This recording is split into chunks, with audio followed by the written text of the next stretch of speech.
And 3, 2, 1. What's up, George? What's going on in the House of Craze tonight? In the House of Craze tonight, we have another indie guest, and his name is Tony James. We're going to be talking to him about a book he's got on Kickstarter right now called Moonshine. Plus, we're going to be talking about professionalism. Let's talk a little bit about professionalism tonight, Sam. Yeah, man. I've been talking about that for a minute. Stop acting up. Let's go. Let's get it.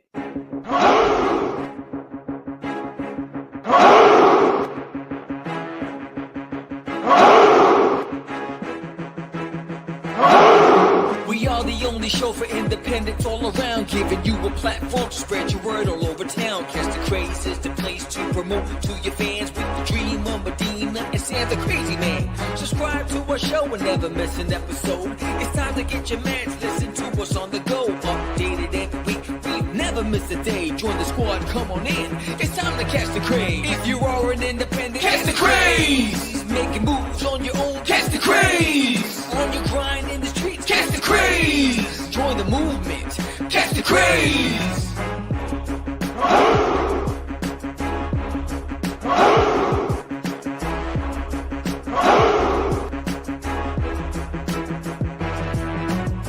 Yeah, George, we did it again. Come on now. You know you want to do it. Catch the Craze.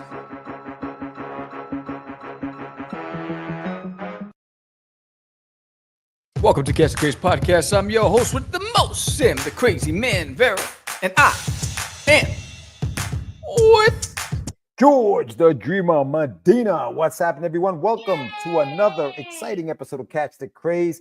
It is Tuesday, August 19th, and we're coming to you live. And we are going to be talking tonight to a guest who I've known for a little while in the indie circuit. His name is Tony James, very talented creator and writer. He had a book called Star Noir that he kickstarted a few months back. And now he's got a new book called Moonshine. So we are looking forward to talking to him tonight. And of course, we're going to have the topic of the evening, which is going to be professionalism. You know, professionalism. Yeah. Fix that hat. Be professional. Sam. Yo, be professional. So we're going to be talking about that tonight. But before we do so, if you haven't done so yet, and if you're in the chat right now, I see Lou is in there. What's up, Lou Pons? Please hit like. Subscribe to the channel, share it, do all that fun stuff, help the channel lovely grow. Stuff, man. All the lovely stuff. All the lovely stuff. We are getting close to episode 600. 100. That is right around the corner. Yes. We'll be hitting that sometime in September. So yes, we've been at this for a while, man. We've been at this for a while. You know what else we've been at it for a while, Sam? Is comics. Yes. We've been doing that for a while, and we've been doing conventions for a while. What you got coming on? You got coming up? Anything coming up? I think you have something. Yeah, I got a convention that I love, I have. It's going College Station Comic Con. Those college students are the bomb. They're amazing. I get an overwhelming reception when I'm there. I'm excited to be back this year. Again, this is my third year there. I don't plan on ever stop doing that show unless they decide to close down. But yeah, it's just a lively bunch. They're big comic book lovers, and I got a lot of Duty fans there. So I got a lot of great stuff coming for that crew, just for that show, because they eat it up. I got about 20 new stickers and like 20 new prints, and it's going to be crazy. So I'm looking forward to it. My booth is going to be crazier this year. So I'm looking forward to that one. So I got that. Then I got the Denton Comic Art Expo. Again, that one's going to be, I've done Denton Comic Art Expo every year since I've been in Texas. And it's run by Kelly, I forgot his first name. But he's also the publisher who actually published the anthology with Herman's short story in the anthology that was released on Free Comic Book Day. So I'm looking forward to that one as well. Apparently, I'll be getting some media interviews when I'm there, so I'm looking forward to that one. So I'm already lined up for some of that.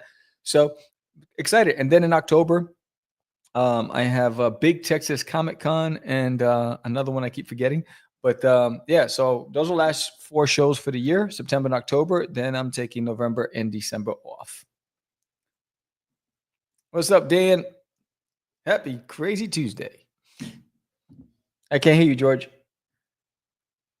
looks like you have a busy fall coming up, dude. Yeah, busy fall. Just getting crack-a-lacking. Yeah, man. And I'm gonna be. Where am I going? Where am I going? Oh, yes, at the end of September, actually, I will be at the Yonkers Comic Con. I'm going back to that convention. I was there last year. It's held at the Yonkers Public Library over by the water. Yeah. Down here in Yonkers. So I will be there September 27th. So look out for that. It's a one-day show. Last year's show was amazing. So we're going back. And then New York Comic Con in October. I will be out there. Our guest, Tony, I believe he'll be out there as well. So that's going to be fun. I always like doing obviously New York Comic Con is the hometown show. I see a lot of the guys that we know. JD Rosario will be out there. Big shout out to him. I don't know if he's watching, but he'll be out there, and I'll be sharing a booth with Mr. Johnny C. That's always fun. Big shout out to Johnny C. and his infectious personality, man. He's the man out there. He's like the mayor of the city when he gets there. So big shout out to him and his cousin Roger, who I freaking love. He's an animal. Big shout out to both of them. And then and then I think I'm gonna be taking some time. November, I don't know. December, not sure. It's the holidays. It's usually family time for you. It's usually family time. Plus, October's gonna be busy, man. October, I have. Yes, you got the Kickstarter. Yeah, I'm launching the Kickstarter for the guy right there behind you there. The shameless plug. So that's coming out in October 7th. And then the 8th, I will be doing an interview with Mr. Mark Torres at the library in East Meadows. So I will be there with him on that Wednesday, the Wednesday, the first day of the first day of the convention, setup day of the convention.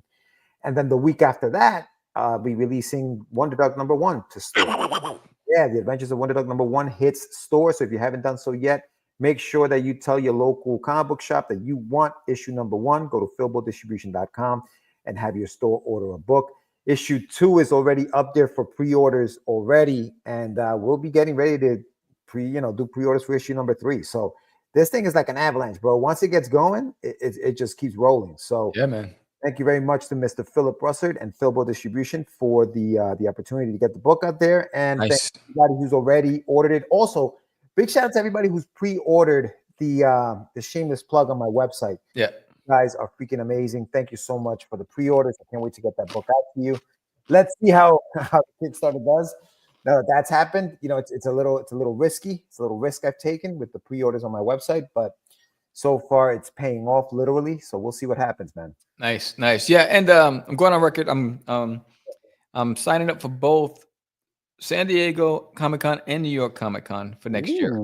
So if I get into New York Comic-Con, you know what that means. It's party time. Let's go. I can't, I'm hoping that I get in for next year because I can't wait to, I love to get together with, I'm looking through like the, like St. Elmo's flyer at the end when they're looking in the bar and they're looking at everything, the world by.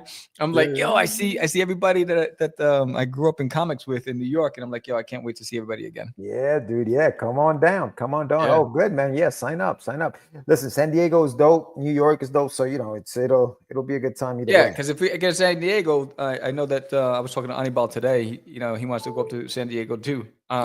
Road trip. So maybe we all go out there and do that. But let's do it. We could talk more about that later because we have our guest in the green room. Again, there was no coffee or donuts in the green room. It's not my fault. That was George. I'm just saying he's not a good. He's just not a good host. I'm just saying. My bad.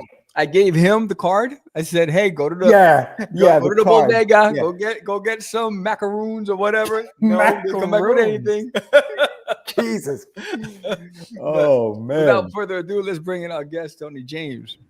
What's up, buddy? Hey, what's up? Tony.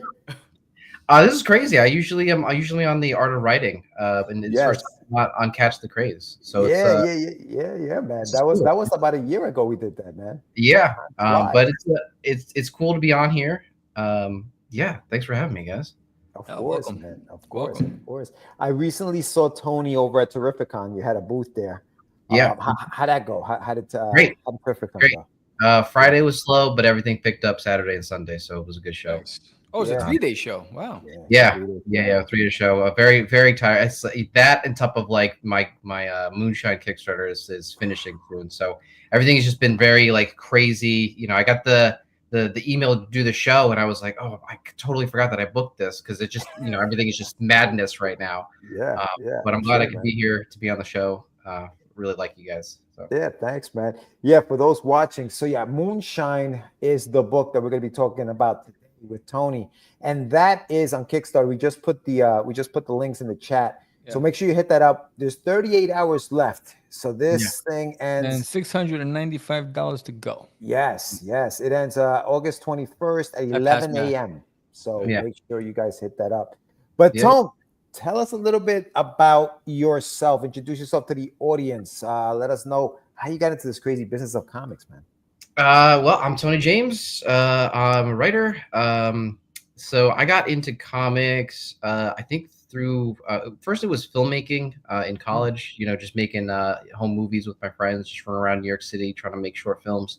And then once I kind of like went into the filmmaking like business and got to kind of see how everything gets made, I was a little soured on the business. Everything was very, too corporate. It wasn't a place for like artistic integrity. You couldn't really kind of, flex your artistic chops out there. You're really just sort of like a construction worker to like build a bathroom that they ask as fast as possible. And you're like, yeah, it doesn't really interest me. But when I was a kid, I had read the trade for the Death and Return of Superman. And I really love that story, like the big scope of it, all the different Superman iterations of Superman. I thought Superboy had like one of the coolest looks ever with like the leather jacket and like the bottle sunglasses. I still think that's such an iconic look. And it was that story that really made me want to like actually write comics.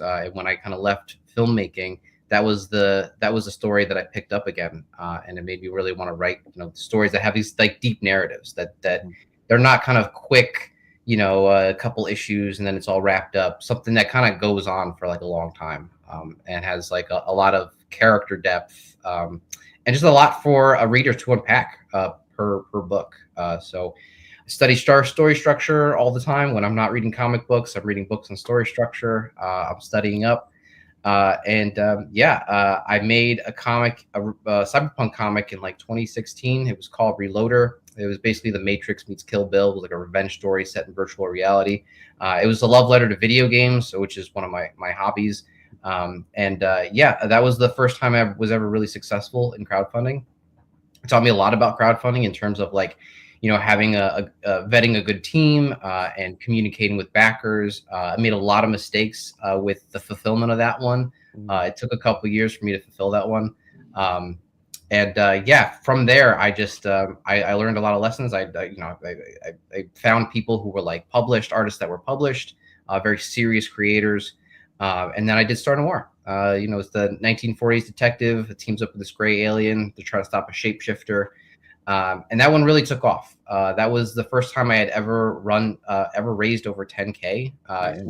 With my modest social following, that was like pretty incredible to actually kind of get it on like a grassroots level.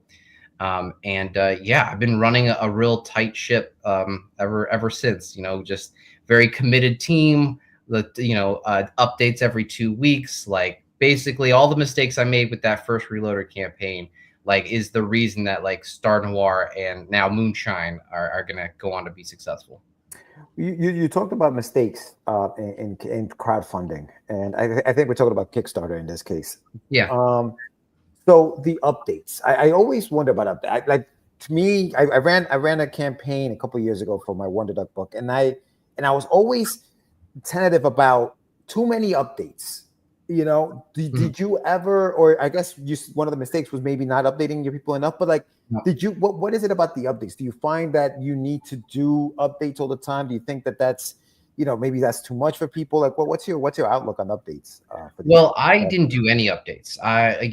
It was one of those mistakes of like, you just don't know what you don't know. Like I was of the mind of like, okay, they gave you the money, like go away, go make the thing. And then just let them know when you're ready to ship it to them. Right. But what I learned is that they kind of want to be in the production loop a little bit. They were like annoyed that I just didn't constantly tell them the direction it was going in and when the ETAs were. So now I just, just to kind of keep it scheduled and just remember it, I just do, every 2 weeks, I show them new pages. I just show them how far along the project is. And I just think that, I think they take a lot of comfort in that, that I'm not just sort of like, taking the money and just disappearing.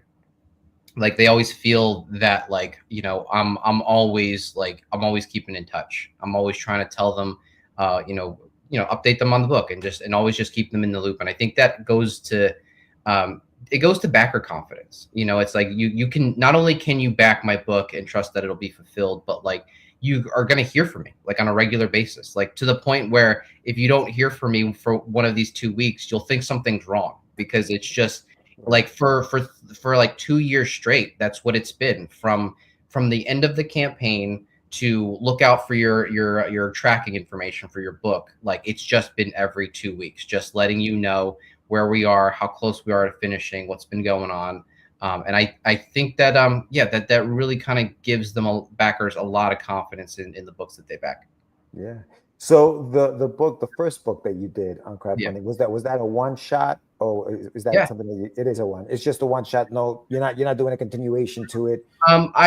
I could do it in the future, but I after Moonshine, I don't think I'll be doing number ones for a while. It's tough cracking a new series. That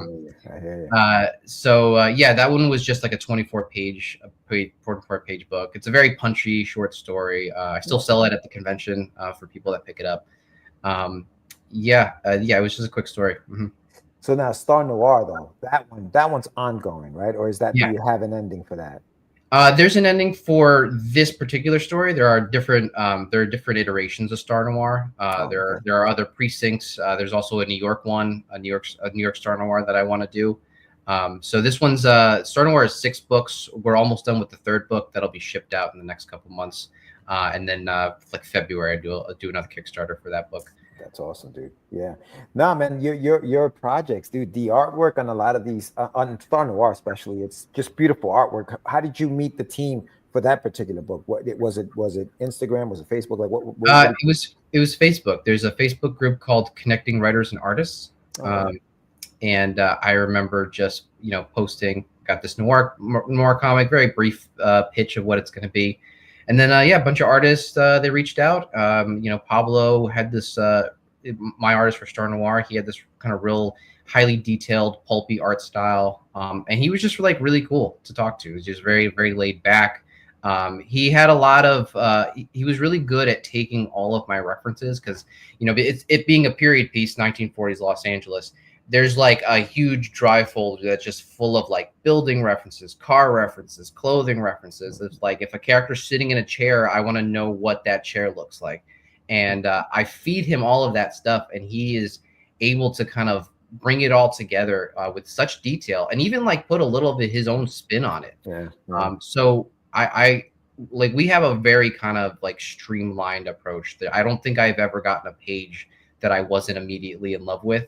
He always finds a way. I have my own vision of how something's going to look, but he always finds a way to kind of bring his vision, but that still accomplishes what I was trying to find. So if I'm looking for like a creepy alien encounter in the backyard, I'm thinking about this angle, I pitch it to him knowing that he's going to do his own thing. And then he brings his own version and it still works. It still has the same spooky experience that I was looking for when I pitched it to him. So working with Pablo and Vinicius, my colorist, who I found on Instagram. We just kind of bombing around Instagram. I happened to find his page, and he actually had colored a Batman commission that the artist of Star Noir happened to do for his own Instagram. That's like awesome. He took it, the black and the inks from Pablo's Instagram. Thank you. Thank you. Yeah, he took the inks from Pablo's Instagram and then he colored it. And we were like in the middle of Star Noir book 1, and it was like, hey, what's with the secret projects, guys? Like, this is a really cool Batman that you guys worked on. So yeah, I really like working with those guys. They're really cool. Pablo just did like a traditional like hand painted version of the main character from Star Noir. Just totally on his own. I was just like turned on Instagram. Oh wow, that's cool. That's the character from Star Noir. And I was like, hey, can we put this like on a print? So if like for like a future campaign, like, people can kind of get a copy of that. And he was down with that. So yeah, making Star Noir has been just like a real joy. Yeah. Nah, dude, you're killing it with that. I can't wait to see, what happens in the story as it progresses. But now you have a new story, and Yeah. it's Moonshine. Now, when you were on my show, when we were talking about writing, you mentioned, I asked you about how you come up with the titles for your stories, and your answer was it has to sound right. There's got to be a sound to it. That I like saying that. Let Yeah. me say so. How did Moonshine come about? Obviously, Moonshine's a cool word. Lou says she made Moonshine once, and once was enough. So, where did the title come from? What is the story about? I was looking for a moon pun that could Mm, also evoke Western at the same time. I don't really like titles that are too long. I like to keep it to one or two words if I okay. can. Yeah. Yeah, just kind of, the story is about, this retired outlaw who recruits his former posse to ride to the far side of the moon to repair this harvester that is producing helium-3, which is an energy source that's produced by the sun, just pummeling the moon with solar winds for billions of years. So the soil on the moon is essentially supercharged. And one of the characters, their slang term for it that he tells a scientist is like, he calls it moonshine because it's just like energy charged dirt. And I was like, oh, well, that's got to be the name of the book. Like, and I remember having a list of like alternate names of like what else could we call it, and it was like nothing really kind of encapsulates the story and really kind of sells you with this idea of like lunar Western than just saying moonshine, because you see the cowboys riding around the moon, and like you just get a good snapshot of like what this book could be. Yeah, that's perfect, dude. What are some of the titles that didn't make it? Do you remember any of them? Oh, there were like sub things like, like a lunar Western, or stuff like desolate, lame ones like Desolate Plains or something like that. Like nothing really kind of clicked the way that the Moonshine title was. Yeah. It was more generic stuff. Yeah. Yeah, dude, that sounds amazing. So, hearing you talk about it tells me you've done a lot of research Yes. on the topic. So talk to me about a little bit about the research that you've done. I mean, it's the moon, it's this supercharged, extent. Like, how much of that is real? How much of that is make believe? Like, how did you do it? Well, like Star Noir, believability is really important to me when you're reading the story, despite sort of the fantastical elements that happen in it. Yeah, the moon. If you were to flatten it out, it would fit inside the continent of Asia. It is 240 degrees in the sunlight, negative 240 degrees at night. Some craters never seen sunlight at all. There is water on the South Pole. There are 4 types of moonquakes. One is caused by meteors pummeling it. One is caused by since the moon is really dry, it kind of heats up and expands, so it's caused by like kind of thermal. Another one is caused by the kind of relation between the Earth and the moon, so it's like it's like stretching the moon a little bit. And the third one is what they call shallow moonquakes, and scientists are not really sure what causes that. So in our story, we took that as an entry point to say, oh, well, what if aliens with creepy tongues come out of the ground, and how you know they're about to approach is because the ground starts to shake. And the shallow moonquake is the one where they say that the moon rings like a bell because the moon is dry. So whenever that happens, we like add little kind of bell sound effects to kind of go with it. Our rovers, that's what we call our outlaws. They're essentially seismologists because they need to be aware of when the next moonquake is happening. There's actually a really great conversation, a really great argument that happens in the book where they're arguing, and they have this little seismometer that's checking for a moonquake.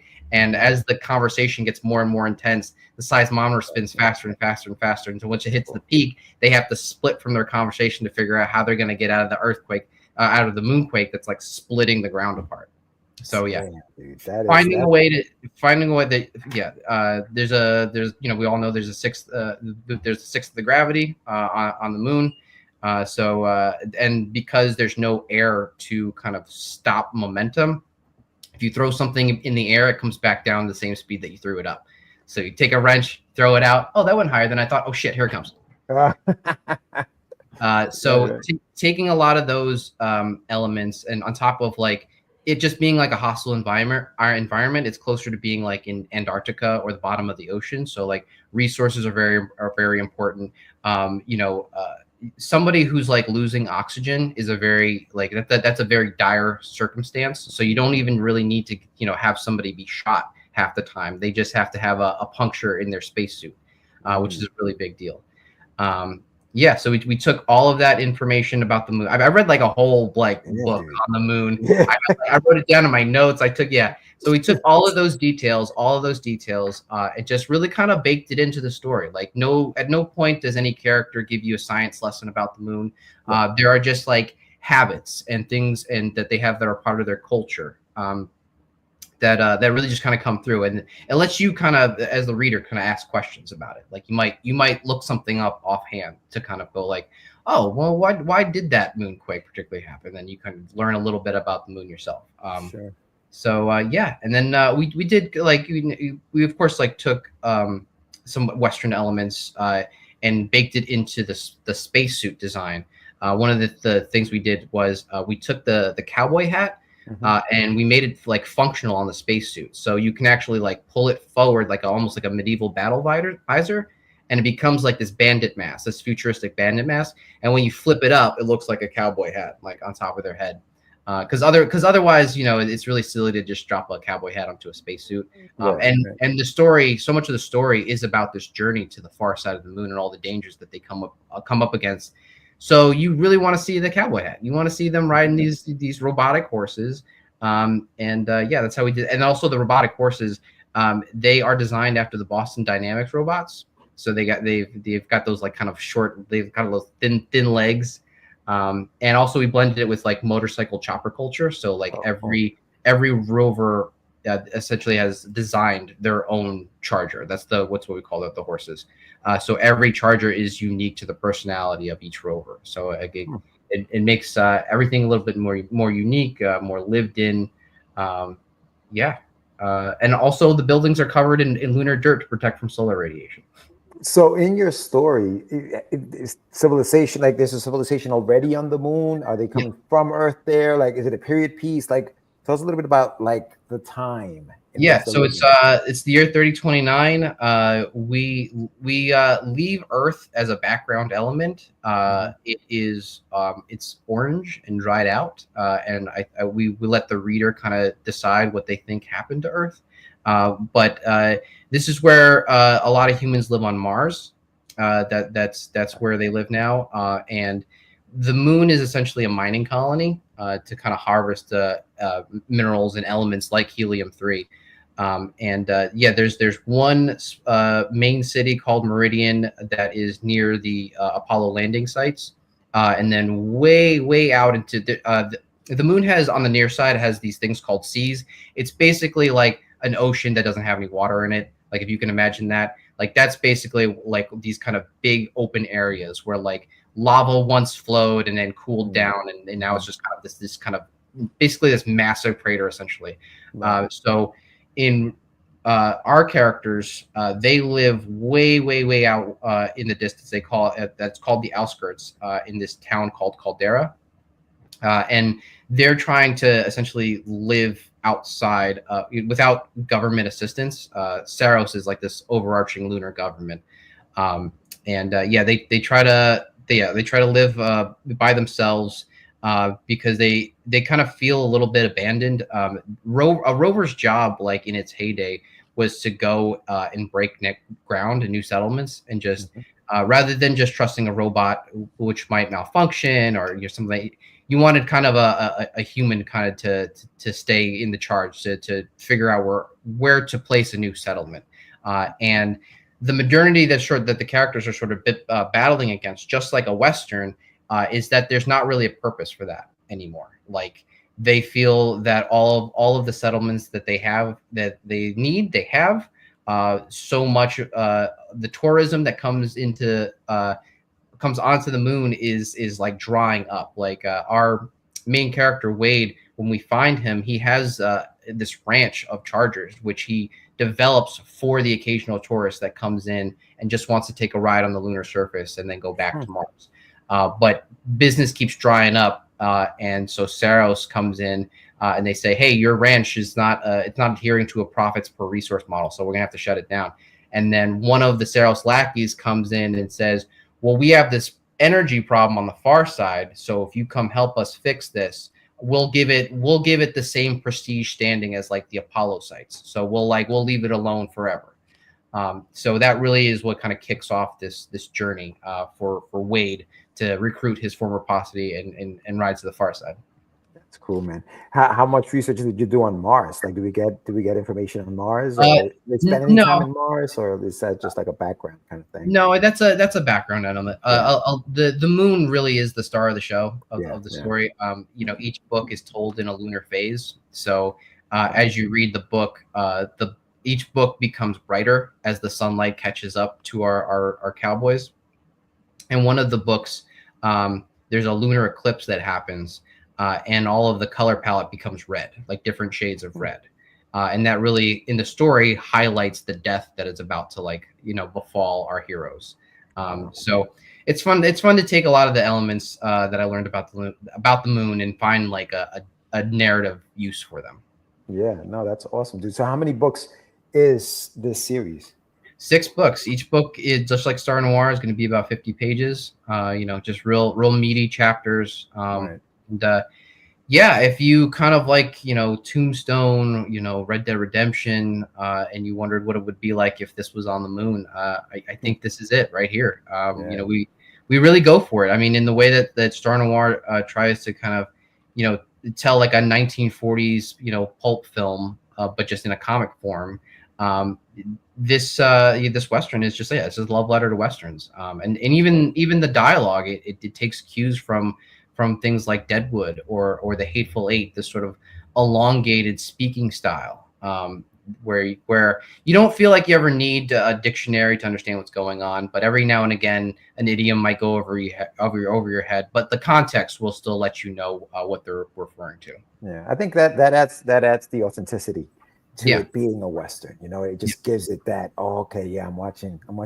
This sounds amazing, dude. This sounds amazing, man. So just for everybody watching, Moonshine Book 1 is on Kickstarter. We have about 38 hours left.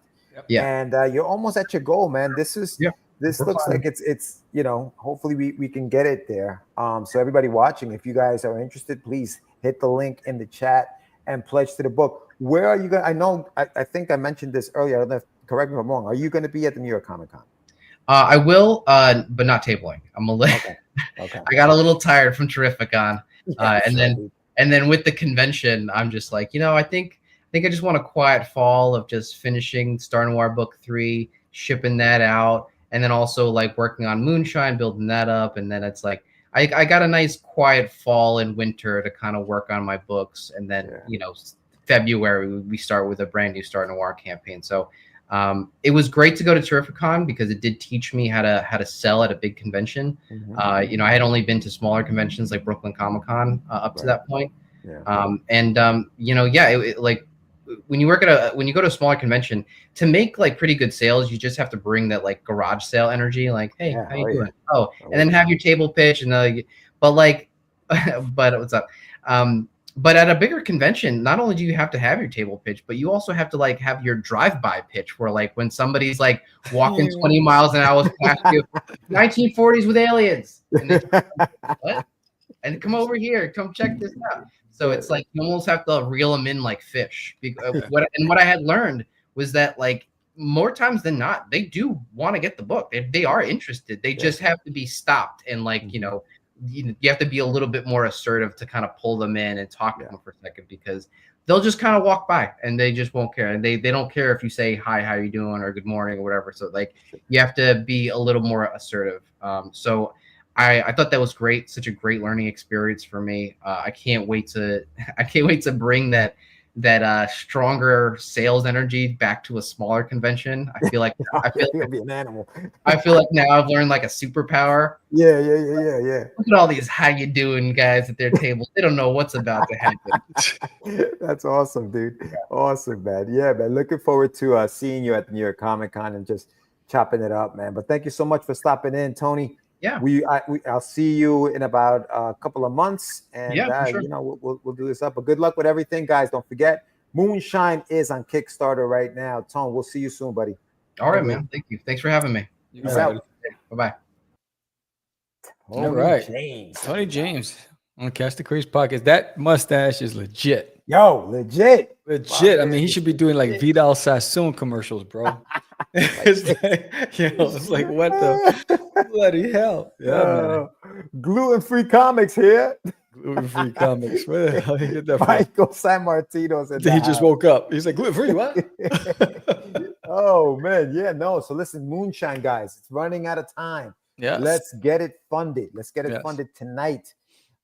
Check it out. It's a 48-page book, and Tone's done a lot of research on the topic. It sounds like a fun story, man. I love that. I love when people really dive into the what they're writing. And he's really thought of everything. Oh, dude, it's amazing, man. And he's a writer because he uses those elevated vocabulary, right? And so it's like he's a writer. No, but I love the whole thing with the moon, and then they're walking towards the light, and the different.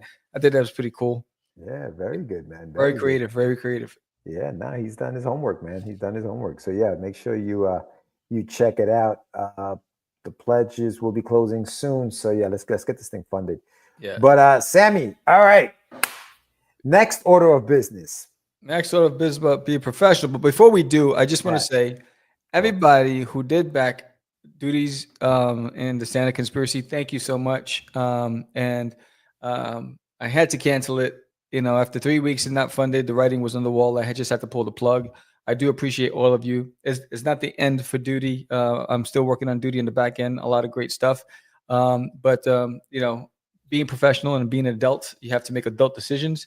And I've come to terms with it. And the reality is on Kickstarter, if on your first day you don't get past 25 backers or at least funded, the algorithms don't support you. You get lost in the shuffle unless you have the link and know the title. If you're just new to Kickstarter, or if you're just perusing the comics lineup, you're going to be scrolling forever till you find my campaign, because if it doesn't kick off that first day and that first week, it just gets lost. So it doesn't work in your favor. And so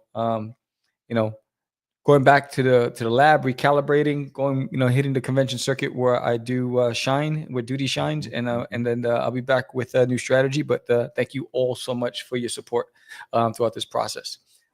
With that said, I had to get that public service announcement out of the way. I do appreciate all of you, but we do have a topic, and I think this goes back. We haven't even played that in a minute. It's time to get your meds.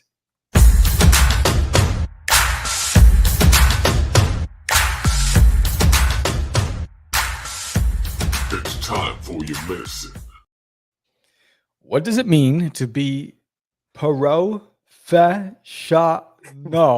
in comics? Survey says. Yeah. What does that mean, dude? Yeah. Now, listen, the reason why I was telling you about this topic was because I think that when you're an indie, the term professional gets kicked around a lot. Like, oh, that person's not being professional, or it doesn't look professional, and bring it back closer to Christmas. Yeah, that's a good idea. So that's why I was like, okay, what does it mean to be professional, dude? Like, what exactly does it mean? I mean, obviously you work in a professional environment, right? It's corporate, and most people associate that with professionalism, right? Oh, he's a professional. Comic book artists or comic book creators aren't necessarily professional, right? Like they don't act professional. They don't act professional, right? They draw comics. They create books, these funny books. Not if you watch social media. Right. So what does it mean to be professional? And should we be more professional? The artwork. What does professional artwork look like? Like, there's so many questions about this term, professional. What's your take on the term professional in comics, Sam? I think it's all a matter of perspective, right? All depends on what's up.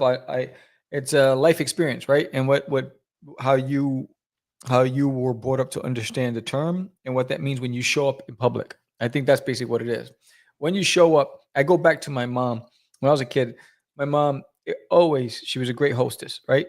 She would have people over. She would set the tables. She'd bring out the fine china. She'd have flowers on the table, everything. It was just the presentation, right? Doesn't matter if it was her sisters, her brothers. When she invited you over for dinner, you got treated like royalty, right? So she would go out, and we had, we came from, small means. We didn't have a lot, but she made you feel like you were special. right? And she would always set the table, and she'd make sure that we weren't in our underwear walking around, that we put on our clothes, and we took a bath and we were clean kids, right? Because we were always playing in the dirt, right? But it was always about setting the table, and that's what stood out with me the whole time as a kid. So when I went to get my first job, I went and bought a suit, right? Because I wanted to go to that interview, and make a first impression. And how you show up and you say, hello, sir, thank you, sir, whatever. In the comic game, professional is respect. I think it's respecting your audience. I think it's respecting the art form, right? Respecting for yourself and how you show up and your brand, whatever that brand identity is and what that means for you. What it means for me is going to be different from what it means for you. And I think it's just about self-respect. Being professional will shine through if you have self-respect and dignity within yourself, right? If you don't have that and you really don't give a damn, then whatever comes. But I think it's how you present your stuff.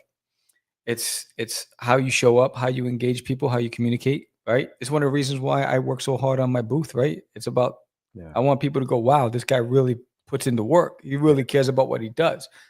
That first impression. And then what you do when you build that relationship is the next step. So I think it's how you show up and how you see yourself. And that self-respect, I think, is huge. Yo, before I continue, the image, the cape on duty looks like it's covering you. Like, yeah, I know. How did you like that's bugging me out right now, bro. I know. It's just crazy. That looks crazy, son. I know. Anyway, that's because me and Duty are tight. Tight, son. Professionalism. I think for me, yes, obviously, being professional, being on time, being respectful when you guys are, if you're having a conversation, keeping it professional, where you're not, even if you disagree with somebody, you're not going, throwing blows at each other in public place, like, just keeping it professional. I get that. I think for me, where the line gets a little muddy is when we're describing somebody's artwork. Oh, right? yeah. This person's artwork doesn't look professional. Right. This person's artwork. And it's tough with art, man. It's tough with art. What does Lou says? I know of someone who says they are a professional artist because they get paid, but I say they aren't because they rarely deliver the goods. That's a con artist. Wow. Ooh, Mike drop, Lou. That's Mike drop. That's it. Aquí yo quiero trago. Damn. Okay. Yo, that's it. We're done. Good job, Lou. That's it right there. You're a con artist. We're done. Now it's true. Professional artists because they get paid, but are they being professional if they don't deliver? Absolutely. Yep. 100%. 100%. Getting paid doesn't make you a professional at anything for that matter. No. But what do you think about when people call somebody's artwork unprofessional because it doesn't look like Marvel or DC, or it doesn't look like what Image has on their shelves? Like, what do you think about that side of the professional argument? Unless you're Mike drop by Lou. Yeah, unless you're like the editor of Marvel Comic who's required to look at portfolios and whatever. I think if you're just another artist or a consumer, I think it's wrong choice of words. I would say it's not my taste in comics. I prefer this, right? That's fine with me. It's actually not my style, but I like this better. But when you start saying something's not professional, I think words are powerful, right? And if you and it could destroy somebody's confidence. And it's one of the reasons why when I did like the Crazy Intent or Less, I'm not sorry, What's in the Box, all that stuff, I was very respectful of anybody and everything that came across my desk. And everybody was on different levels, right? Not everybody's on the same level, right? Everybody's at different levels, and you can see where they are in their journey, right? But it's I'm not a critic. I'm not here to go and tell a fellow creator, what's good and what's not. If you ask me my advice, I'm gonna recommend some of the things that influence me to get better as an artist. The books, I'll just talk about this book helped me, this book helped me, But if you're not asking me, I'm not gonna impose my own point of view because it's not my place. So I think unless that's your job to critique the work, I think you got to be mindful of what you say to others, and it might not just be your cup of tea. Just move on. I think we all recognize, as artists and as creatives, you all recognize people's caliber and where they are in their journey, right? But it's not for us to rip somebody apart because of it. I think it's about, is it marketable? Can they sell it? Right? Because if you're looking to sell a comic, it's got to be marketable, right? Yeah. It's got to sell to the masses. Now, you look at some of the cartoons that people love. South Park just got some $1 billion deal they just made. South Park. Yeah. You look at that, and if somebody, if you didn't know what South Park and somebody brought that to you, would you call that professional? Or would you say, hey, maybe you need to get back in the lab and practice your artwork, because that's not necessarily professional looking art, right? Because it's a bunch of little circles. I would call it cartoony, right? I wouldn't say, you know what I mean? I would say traditional comics. So like you say, be professional. I would say it doesn't fit in the traditional sense of comic book making. It's not something that I've seen in the mainstream, but I can see a cartoon. It looks like more of a newspaper comic strip. Yeah, but there are tons of, if you look at some of the cartoons that are out there are tons of cartoons that don't necessarily look like what we grew up watching. Yes. You know, I used to review comics and stop. Makes you think a certain way, and it affected my enjoyment of the media. Yeah, that's the reason why. Point. And the reason why I made that choice when I did What's in the Box, to just embrace whatever was sent my way, right? Because here is somebody who's saying, I trust you with my best work at the time in the stage of their journey, right? Imagine if I was a jerk off. You know what I'm saying? It's like, who am I? You know what I'm saying? I said, so for me, I always look for the beauty. I always try to find some of the things that make it special, right? In that product. Yeah, because I'm an artist navigating this crazy world, and why would I want to tear a fellow creative apart? Yeah. No, and I agree. And Lou makes some good examples. Cyanide and Happiness are examples of the same thing. Very simplistic artwork that sells, that kids love. Yeah. Kids love, right? Okay. So do you call that unprofessional? No, it's marketable. These people, what they're looking for is something that's marketable, something that sells. Yeah. They don't care what it looks like. They don't care if it's traditional. Like the cartoons that we grew up watching, I was going to mention that, like the Thundercats and G.I. Joe, and that's what we grew up watching. When we think of a cartoon, to me, it's got to look like that. Yeah. If it doesn't look like that, I'm not interested, right? But then you have cartoons like Cyanide, Happiness, you have South Park and things like that. They don't appeal to me because visually they don't appeal to me. But they're professional cartoons. I mean, and which is interesting you say that, because for me, it was I had a happy balance, because I was also a big fan of Heathcliff and Garfield and Snoopy, the Peanuts, right? Yeah. Simplistic, Menace the Menace, right? Yeah. All that stuff, right? And so I can appreciate the beauty of those art forms, which is why I can bounce back between. I love mainstream comics. I also love comic strips, and I love cartoony style comics. Which is why I love Bone. I think Jeff Smith's one of the most fantastic artists in the game, right?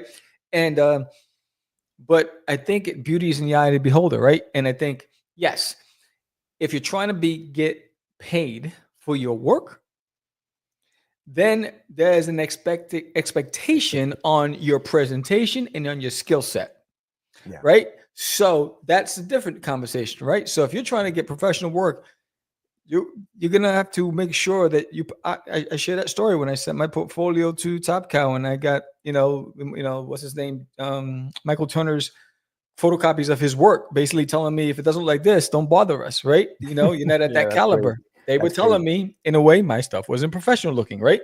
So I learned a big valuable lesson. I need to work harder, right? That's the reality of it.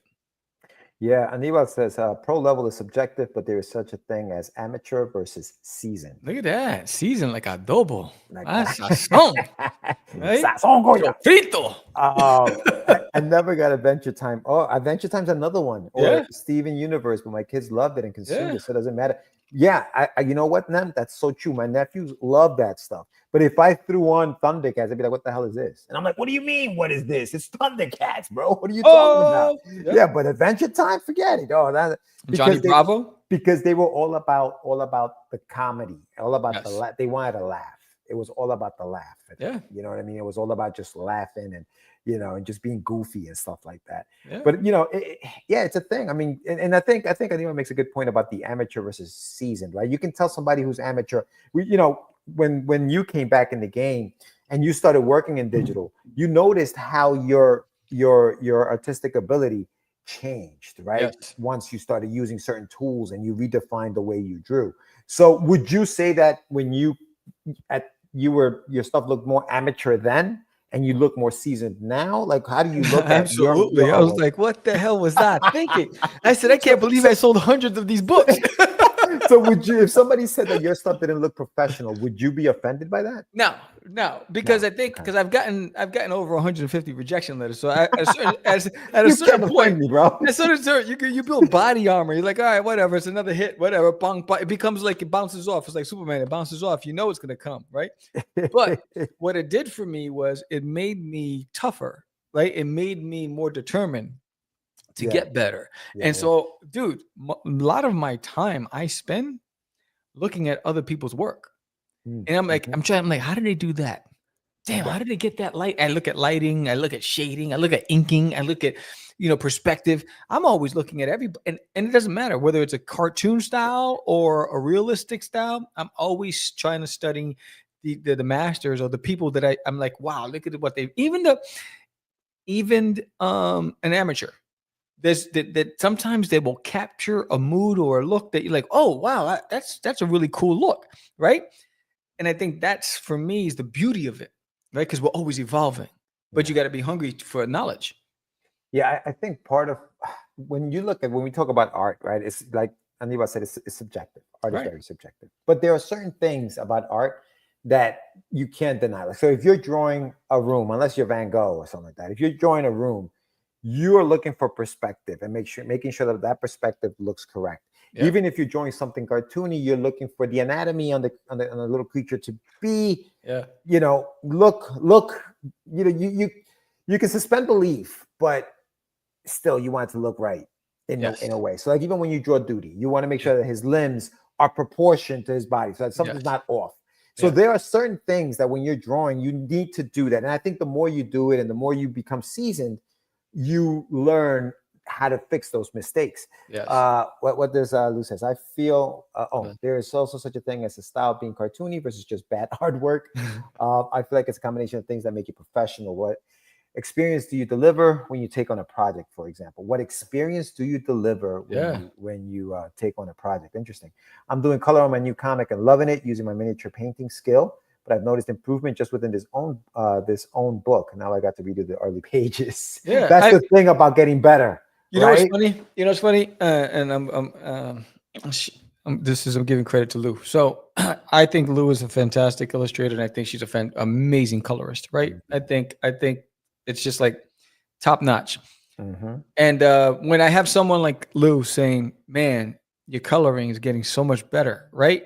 That for me is like, thank you. That means something to you. That means a lot, right? Because I'm busting my hump in the lab. I'm like, you know, I'm trying to make sure that every time I do a new Duty piece or do a page, that I show some sort of progression, right, with everything, right? And that's that's my whole focus. Every time I do a new page, a new layout, a new print, I want to be better than the last one. I want to show evolution and growth, and that's what keeps me motivated. And then when you hear a peer in the game saying, and a peer that you respect, you're like, whoa, that's awesome, right? So I think you take the feedback, but look at it from an objective point of view. Don't make it about you, make it about the work, and then say, okay, what is it I'm missing that's creating that reason for why I'm getting this feedback? And then what do I need to like hone in on? Like one of the things I couldn't never draw was bicycles and all that stuff. So I started just drawing bicycles from different angles to try to get it down. So when I had to draw a bike, I don't have to think about it. Right. Yeah. So force yourself to do the things you don't like. Lou says, thank you for the kind words, Sam. It's true though, Lou, you're freaking amazing, man. Yes, fantastic.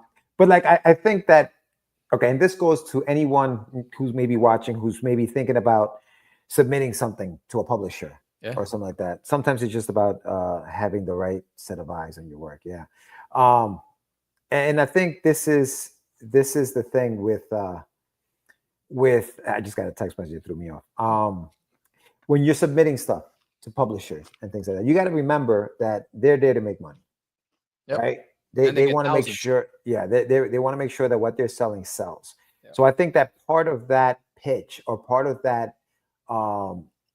sending your stuff in for review or whatever takes professionalism, right? You have to send it in a way where it looks like you're a professional person coming at them to do professional work. Yeah. Now, sometimes, and you also have to make sure that the artwork that you're sending them is something that they will be able to sell. And this sounds crazy, but I think that how do you accomplish that? Go out there and sell some of your stuff on your own and see how it does with real people at conventions or street fairs or things of that nature, just to see where you are as far as like, are people interested in this thing? Because it's one thing to draw for yourself and create for yourself. It's another thing to create and then want to now sell that or make money doing what you love to do. So I think you have to take that into consideration, and you are going to get that response, right? This doesn't look professional. This looks amateurish. Yeah. Gaudy. Garish. You know what I mean? You're not going to get that. I know somebody who quit drawing because of that. And you gotta be true, and you gotta be true to yourself. Yeah. Now, as much as it may hurt, and obviously it still does. Whatever. Let's not talk about it anymore. Do y'all ever do variant covers? Tangent, but I'm asking for a reason. I do. I actually on my Kickstarter, when I did the Wonder Dog Kickstarter, I had a variant cover that I drew. I went back and I drew it, and it did pretty well. I mean, I'm not saying I'm going to keep drawing covers, but yes. Why do you ask? Now, that's a good question. Mm-hmm. But go ahead, Sam. You were going to say something about what I was saying while we get a response from them.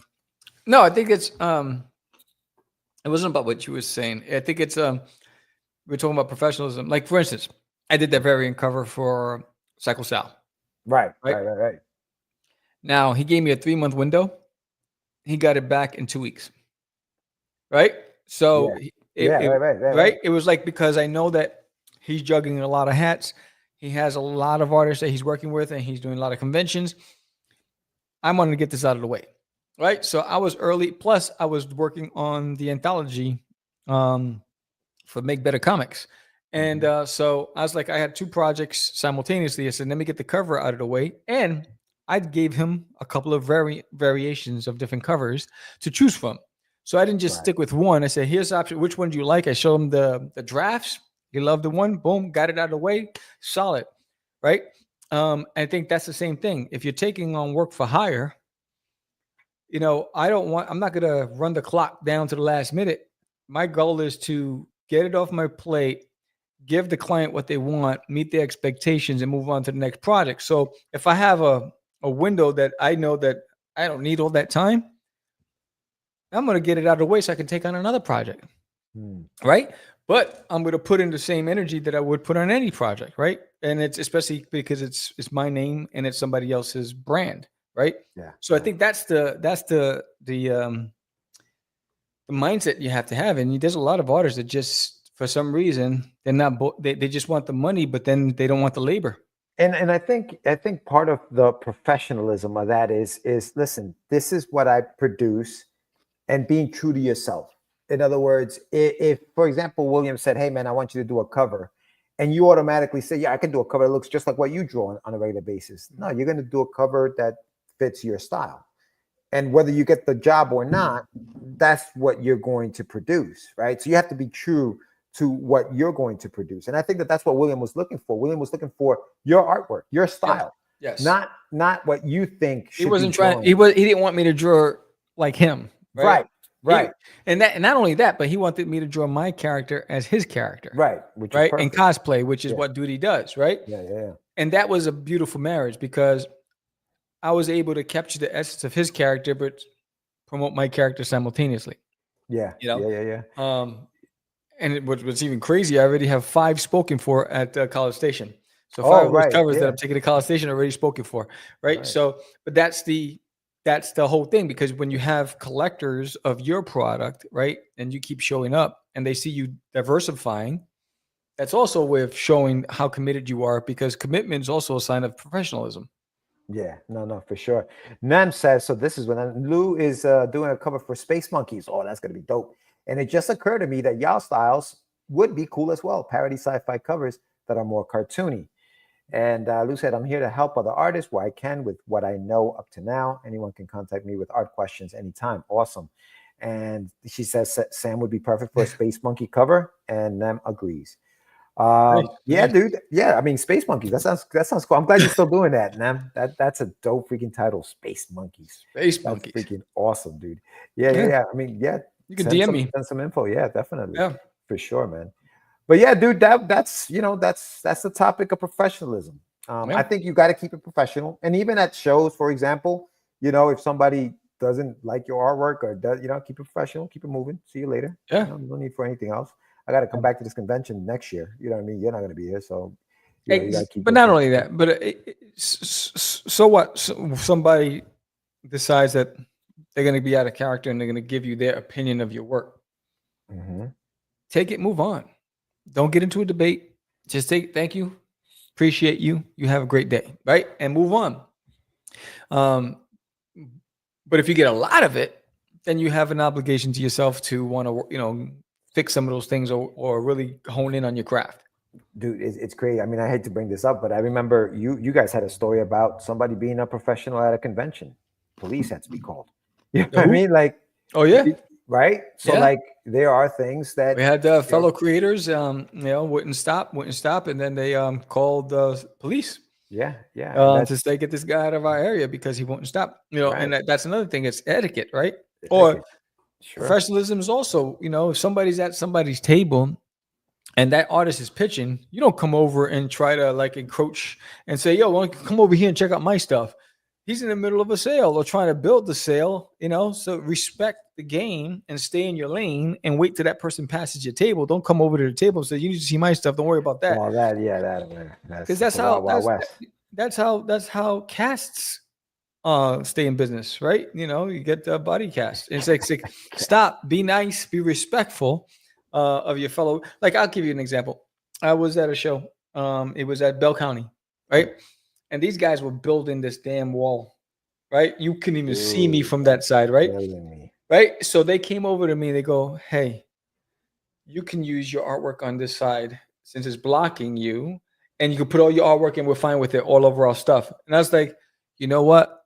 I'm not that kind of neighbor. I said, you're all good with me. I'm fine, right? But out of respect, they came over to me and said, look, I know that this wall is creating a divide, but if you want, you can put your artwork on it. And I was like, that's respect. And that's professionalism. I didn't need it, right? My booth was fine. It didn't obstruct anybody. But if you're standing on their side, you couldn't see me unless you walked straight. I was fine with it. But that was common courtesy because they know. If it would have been somebody else, they'd be like calling the manager, well, they're blocking me, right? I'm like, that's not me.